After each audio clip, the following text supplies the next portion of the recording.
Hello, my name is Kingsley, and I'm from the Movement for Justice by Any Means Necessary, and also from the West Cameroon Movement for Change, UK. And when I heard the previous speakers talking, several things were going through my mind.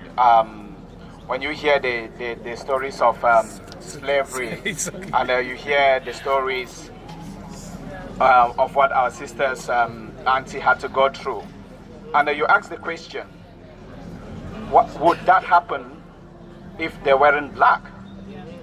That's yes, because if you don't expect any white British person ordinarily, if they're not traveling, if they don't have to go anywhere to just go and register themselves, they don't have to make passports, they don't have to justify their citizenship.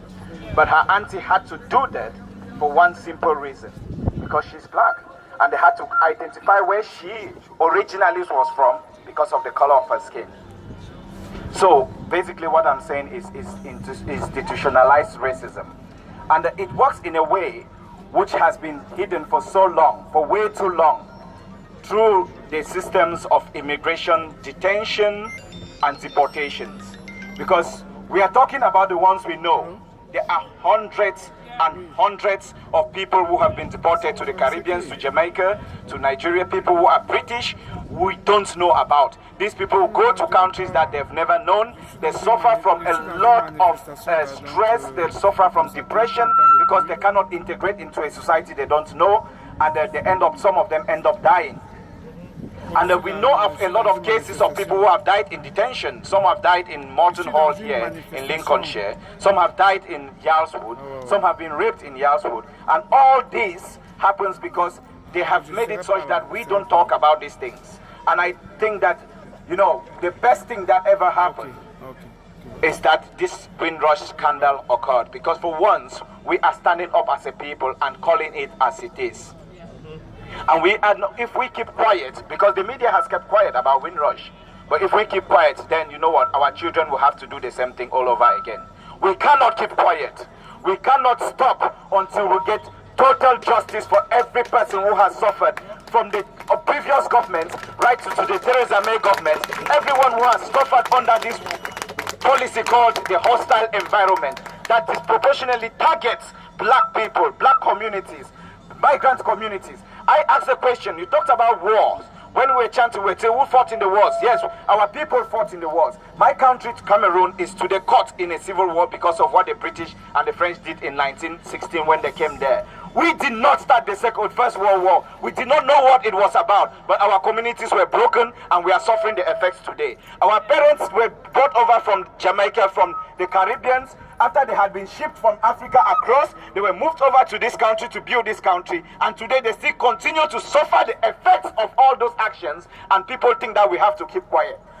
The Jews have not kept quiet about what happened in the Holocaust. We Africans cannot keep quiet. We Caribbeans cannot keep quiet. We cannot keep quiet about slavery. We cannot keep quiet about colonialism. We cannot keep quiet about the institutional racism that continues to in everyday British society. We cannot keep quiet about all the 3,000 people who are currently held in immigration detention. Go and check. They are black and brown people.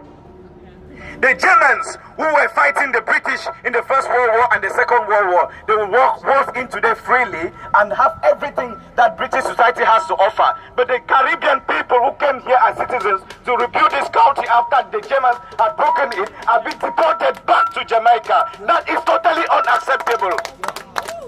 It is unacceptable.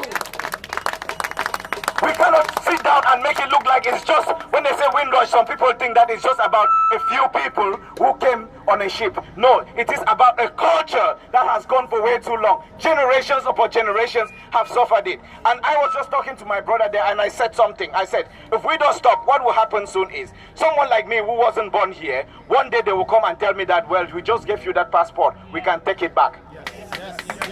So if you think that because you've got a British passport, it's just a paper, they still look at you as a foreigner. And if you don't establish now by saying, you know what, we have a claim to where we are, we have a right to be here as much as every other migrant, including Theresa May. That's why I like the one that she could be deported also, because she was also her parents migrated to the UK.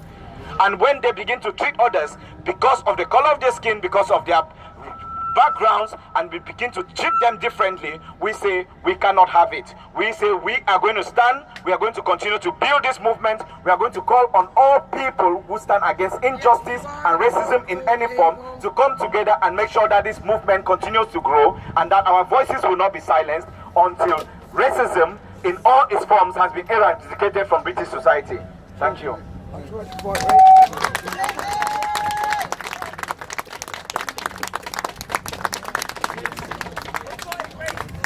Let's make some noise for Brother Kingsley. Strong brother. This brother is on the front line, fighting justice. So we're going to bring him.